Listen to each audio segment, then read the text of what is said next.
थुंग थुंग एक शिकारी था जो दिन भर जंगलों में भटकता रहता और जंगल के मासूम खूबसूरत परिंदों का शिकार करता, फिर उन्हें पिंजरों में कैद करके गांव के बाजार में बेच देता और ढलते सूरज के साथ बीड़ी फूंकते हुए धीरे धीरे घर की तरफ लौट पड़ता। थुंग थुंग अपनी बूढ़ी माँ के साथ रहता था जो अंधी थी, लेकिन फिर भी वह हर वक्त उसे समझाती रहती, बेटा, किसी की आजादी छीन कर तू कभी खुश नहीं रह पाएगा।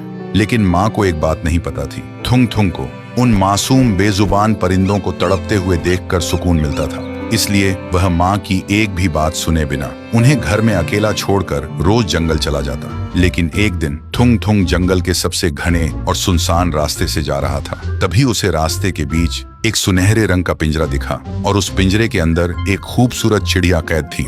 देखते ही थुंग थुंग की आंखों में लालच आ गया। उसने सोचा इसे बेचकर तो बहुत पैसा मिलेगा, लेकिन तभी उस पिंजरे से एक रुला देने वाली आवाज आई, मैं सदियों से इस पिंजरे में कैद हूँ। थुंग थुंग, अगर तू मुझे आजाद कर दे तो बदले में मैं तुझे एक ऐसी जादुई शक्ति दूंगी कि तू जिस भी चीज को अपने लालच भरे मन से छुएगा वो सोने में बदल जाएगी।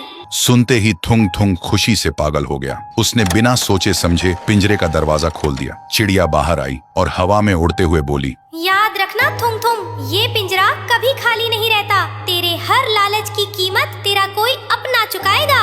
लेकिन थुंग थुंग ने उसकी चेतावनी पर ध्यान ही नहीं दिया और वह तेजी से अपने घर की तरफ दौड़ पड़ा। घर पहुंचकर उसने लालची मन से सबसे पहले अलमारी को छुआ। देखते ही देखते वह सोने में बदल गई। फिर उसने पुराने बर्तन छुए, वो भी सोने के हो गए। देखते ही देखते थुंग थुंग ने घर में सोने के ढेर लगा दिए। थुंग थुंग अब अमीर हो चुका था। जो थुंग थुंग पहले बीड़ी फूंकता था, वह अब महाराजा के जैसे सोने के सोफे पर बैठकर सोने की बोतल में दारू पी रहा था। लेकिन इन सब के बीच वह अपनी बूढ़ी माँ को भूल गया। 7 दिन बीत चुके थे। उसने अपनी माँ को एक निवाला खाना तक नहीं दिया था। फिर वह नशे और घमंड में झूमता हुआ माँ के कमरे में गया और हंसते हुए बोला, माँ, देख तेरी आजादी वाली बातें गलत थी। देख तेरा बेटा आज राजा बन गया है। लेकिन माँ ने कोई आवाज नहीं दी। फिर थुंग थुंग ने आगे बढ़कर अपनी माँ को जैसे ही छुआ, उसकी माँ सोने की मूर्ति में बदल गई। थुंग थुंग का नशा 1 सेकंड में उतर गया। वह घबरा कर पीछे हटा और तभी उस कमरे में एक डरावनी हंसी गूंज उठी। मैंने कहा था ना थुंग थुंग, वो पिंजरा